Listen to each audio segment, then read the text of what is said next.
Well, Big Frazer, back in action. So far, so good. How excited are you to get out again fairly quickly as well? It's what we love doing, you know. I think you ask any fighter, there's no fighter that likes just being in the gym.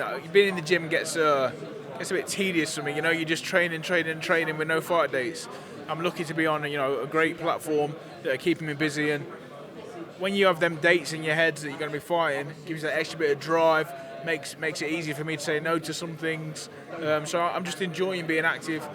Boxing is my life, it's what I've done since 11 years old, and I love being around it. Frazer, we were saying off camera then, last time out, it was a good win inside the distance where a lot of people thought he was going to get round. What can you tell us about the opponent Saturday night? You've got another undefeated opponent, plenty of knockouts inside that unbeaten record. What can you tell us about him? I think it's rounds for me, because I feel like he's got a bit of a brain about him. I think he's going to come and he's going to have a go and try and win. He loops these big right hands in, try and knock people out. So I can't look past these people. I'm right on it. I'll treat this guy like I said in the amateurs. It's my Olympic final. That's what I always used to say. Every fight is my Olympic final. It's the same now. It's very important to do this and not just do it and just scrape the win. I want to look well doing it. I want to look like a professional. You've been around the scene amateur-wise for so long. I mean, you're so experienced. We know how good you were there. And you've come over, and as I say, everything's gone well. How much of a hurry are you in? Because it's inevitable. I suppose we look at the likes of Joe Joyce, who had a similar kind of time, I suppose, amateur before turning over. You look at what's going on with these guys ahead of you now, but how much of a hurry are you in?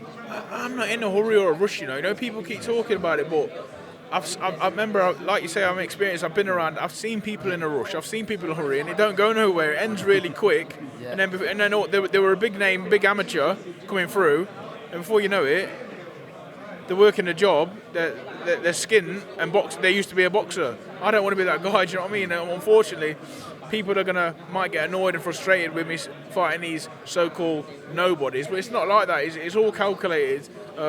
I've got to make the best for my career. I've got to make the best for my family financially, and there's a process behind everything. You know what I mean? I'm not in the fight game to just. I want to impress people. I want to excite people. But I've got to look after myself a little bit. Do you know what I'm saying? So I'm going to take my time. I want to do things properly. Frazer, I was going to say that there's going to be people out there who go, "You're ready to fight for a British title now," or people ideally go a fight or two away matching for the British title. But for you, is it about just being active, getting rounds in the bank against different styles of opponent?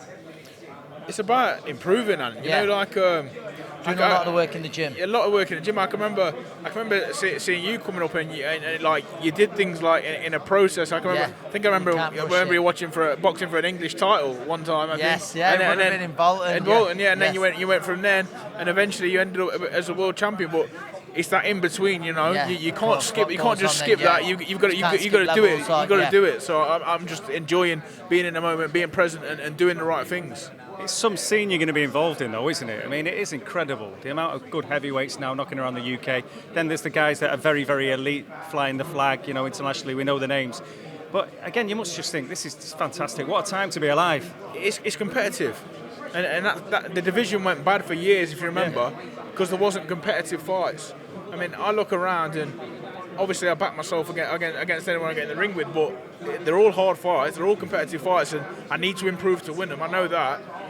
This is what excites the public, it's what excites fans, and eventually once I've done my learning and we get to that level, that's when they'll see me in the fights where, you go into it and you think, he's going to have to work really hard to win this fight, and vice versa. That's what excites fans. That's what I want to be involved in. But like I say, there's a process to it, and I'm doing it correctly.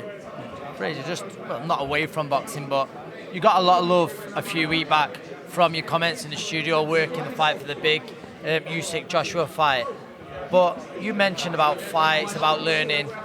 How much do you feel you take from being in those kind of camps with Angel, with Anthony, preparing for those mega fights, preparing for those world title fights? Do you see it as like, not a dress rehearsal, but picking every little bit that you can from them for when you get to that stage? I have to be a sponge. Sponge, soak it all up. You can take so much from Anthony Joshua's career, all the highs. But I'm one of them. I'm inside. All I see is good opponent after good opponent after good opponent. After beating Charles Martin in 2016, and since then it's been hard fight after hard fight. And was he ready for them? he got through him because he's got exceptional power and something inside him. But is it, when you think about his experience to where he's fighting at and the level he's fighting at, it sort of don't add up. Do you know what I mean? It don't match up. So what I've learned from anything is definitely take my time and get that experience. So I take a lot in from Andy. You know what I mean? This is a quick story about him. Obviously, he lost to Usyk the other week. Within 24 hours, he sent me a message and was having a chat, and he wasn't concerned about his loss. He was saying to me, "I need to be ready for September the 3rd." So that's the mark of a man. Brilliant. He's thinking like that about you. And I heard a similar story when Delicious Ori won gold at the Commonwealths. He sent him a video message saying that he was now an inspiration for him. So it shows you how humble and, I mean, obviously you know better than we do. That's obviously him. He doesn't get the credit. And particularly with what you were saying after the fight, he obviously. No grudges there in terms of you were saying it as it was in terms of him taking the mic and all the rest of it. Listen, I never lie to these guys. I never lie to my friends, you know, because you know these people that they can never come to me and say, I can never be called an arse licker. Do you know what I mean? I say things as they are. People have to like them or lump them. And what you remember is when I'm behind the screen, I see one thing. Out there inside me, after speaking to people, it was a completely different situation. But I can only say what I see, and you know what? Like this guy, he's opened so many doors for me as a friend. All I can ever do is honestly assess him and tell him the truth, my opinion, which ain't always right, but that's all I'll do. Just a word on that. You were working the studio. Obviously, there's this massive fight going on in Saudi and all the rest of it. And one of the lads alongside you, Carl Froch, is having a row with Conor McGregor, I think, at the time. There was all sorts of back and forth going on. I mean, were you aware of that? I mean, he must have been doing that in between rounds or whatever. Yeah. I could hear him looking. I could see him looking at his phone. This McGregor. What should I say back, lads? What should I say back? And Carl argued with himself, wasn't he? So I think him and McGregor need to get it done. You know what I mean? They can both make a few quid. Go and get it done, lads. Have a scrap. Right. Last one from me. Saturday night, come through, another good win. Sunday, you're going to be at the theatre watching the boys against Arsenal. Can we end their unbeaten run? Tough game, Tough game. They're in good form. I watched them last night.